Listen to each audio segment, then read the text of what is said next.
Hello everybody, it's Monday and we're back at the Bee Hive. I'm still working on my chemo cap. Actually, I did manage to finish one of these, and this one's moving along a little nicely. Since I'm getting used to the splint, I think that maybe I'll be able to get back to knitting a little bit faster, but we'll see how that goes. Well, we don't have any folks here tonight, but sometimes it goes like that. My wife was here earlier, but she doesn't want to be on camera, so I waited till she left because she doesn't like to be associated with me publicly and certainly doesn't want to have a permanent photographic record of her experiences with me. But that's understandable, and that was part of the agreement when we got married, is that she didn't have to admit to being married to me, to everyone that she knew. But what can you do? She's worth it. That's all that matters. Moving along, had a pretty good day today, not doing too terribly much, did get a little knitting done. Back to working on the book. In case you ever thought you saw bad handwriting, here you go, here's my handwriting there, that's my left handwriting. Oh, it's pretty bad, but I am working on learning how to knit with, or learning how to write with my left hand, so that's really incredibly bad. Well, on other fronts, I did over the weekend get to talk to some of the former soldiers of my wife's corps, and that was nice to see them. A couple of them have kids now, which is always lovely. If they happen to see this, that's good for you. Nice that you have children.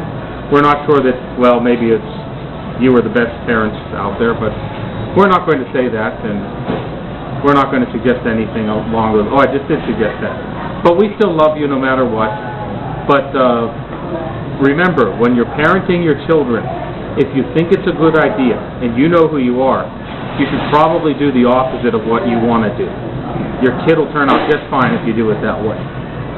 Anyway, did want to say hello to some folks. I've had a couple people emailing me from Australia talking about the hand. Thank you for your concern, and some other folks from Canada, and a woman from New Zealand, so it's nice to talk to them. I am going to get back to working on the sweater. I think I'm going to take the sweater in on Wednesday because I think that maybe I have enough dexterity back that I can do that. But I am seeing the hand surgeon tomorrow, so hopefully he will chop down the splint a little bit and I'll be able to knit a little bit more. I am getting back to teaching classes this weekend. I think Thursday is the next class that I'll be teaching over at the Always Lovely Knit 1. So that should be good to get back to doing something useful with myself. Unfortunately, can't do much hammer swinging or any of that stuff at the moment, but we'll get to that eventually. But it does give me some time to catch up on some things that I haven't been doing a lot of. Well, something else that I have not mentioned, but it has been a secret, and I haven't been thinking about it recently, is there is a new knitting shop that will be opening soon. I believe they're calling it Natural Stitches. Hopefully I'll be teaching classes there, and that will be a lovely and wonderful experience. Many of the knitters that I've gotten to know recently over the last couple of years are opening this shop, and one of the other folks that's opening this shop is helping with the opening of this shop is the always talented Carla Kay. And Carla knows more about, I'm sure has forgotten more about knitting than I'll ever know, and is an incredibly talented person. Well, that's all for tonight. Wanted to thank you all for tuning in again. You all be safe out there and keep your stick on the ice.